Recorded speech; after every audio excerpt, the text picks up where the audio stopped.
Hello everybody, welcome to BL English Learning with Brian Lopez. Today we're going to be speaking about Present Perfect, third part. Hoy estaremos hablando del presente perfecto, tercera parte.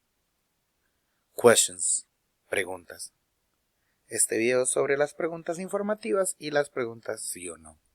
Lo primero que tenemos que tener presente es que cuando hablamos de preguntas, ocupamos un auxiliar. En el caso del presente perfecto, el auxiliar sería have or has. Has se utiliza con he, she, and it. Have se utiliza con I, they, we, and you. La otra parte importante es recordar que cuando usamos el presente perfecto usamos el pasado participio de los verbos. Por ejemplo, aquí tenemos un caso de un verbo irregular, que sería see. El pasado participio sería sem. Y aquí tenemos uno regular que sería cook, y el pasado participio sería cooked. Yes, no questions. Preguntas sí o no. Las preguntas sí o no son las preguntas que, al responderlas, vamos a indicar un sí o un no. Entonces, en este caso, empezamos con un auxiliar, que ya sabemos que sería has or have, el sujeto, más el pasado participio de los verbos, más un complemento si es requerido, más el símbolo de pregunta. Recordemos que el símbolo de pregunta en inglés solo se utiliza al final de las preguntas. Aquí tenemos un ejemplo de una pregunta sí o no, yes, no question, que sería has, aquí tenemos el sujeto, podemos usar he, she or it, el verbo, el pasado participio, complemento, a sunset, y entonces la pregunta sería has she seen a sunset? ¿Ha ella, él o eso visto un atardecer? Recordemos que cuando tenemos preguntas de sí o no, la entonación sube al final. Has she seen a sunset? Veamos lo que son las respuestas. Respuesta corta. Yes, she has. En la respuesta corta lo que usamos es el sujeto, en este caso sería un pronombre personal que sería she, y el auxiliar. Yes, she has. O aquí, yes, she has seen a sunset. Y esta sería una respuesta larga donde utilizamos la información que se nos está preguntando. En positivo. Por acá tenemos una pregunta, a la cual vamos a responder en negativo. Has she had a car? ¿Ha ella tenido un carro? No, she hasn't. No, ella no ha tenido. Sería como una interpretación. Este hasn't sería la contracción del has y el not. Y por acá tenemos una respuesta larga que sería no, she hasn't had a car. No, ella no ha tenido un carro. Por acá tenemos un ejemplo con have. Have, recordemos que se usa con I, they, we, and you.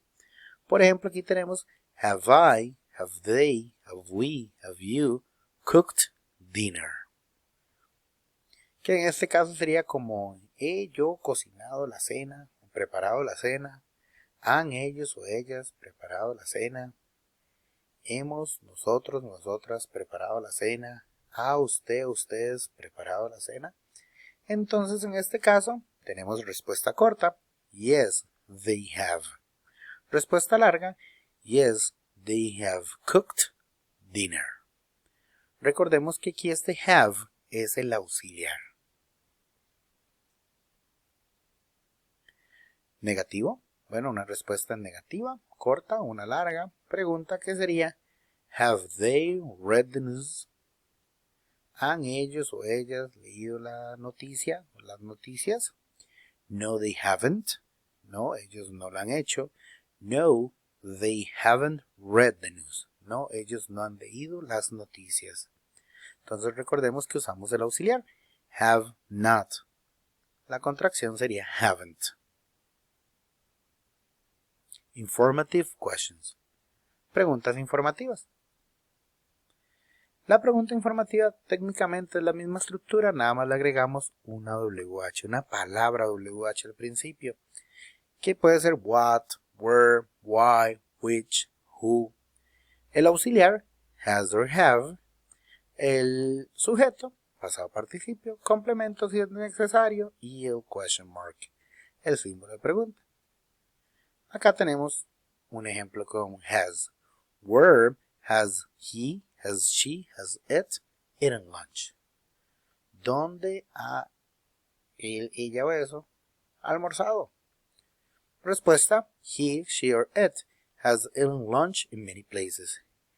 Él, ella o eso han almorzado en muchos lugares. Recordemos que esto es una respuesta informativa, entonces se responde con información. Esta sería una respuesta positiva. Por ejemplo, aquí tenemos where have I, have we, have you, have they gone? ¿A dónde he ido? O se ha ido. O me he ido yo. Nosotros, ustedes, ellos. Entonces, en este caso, sería I, we, they and you have gone to many places. Yo, nosotros, nosotras, ellos, ellas, usted, ustedes han ido a muchos lugares. Entonces recordemos, las informativas se responden con información y have es el auxiliar, gone es el pasado participio. Y eso sería todo por hoy. Thanks for watching.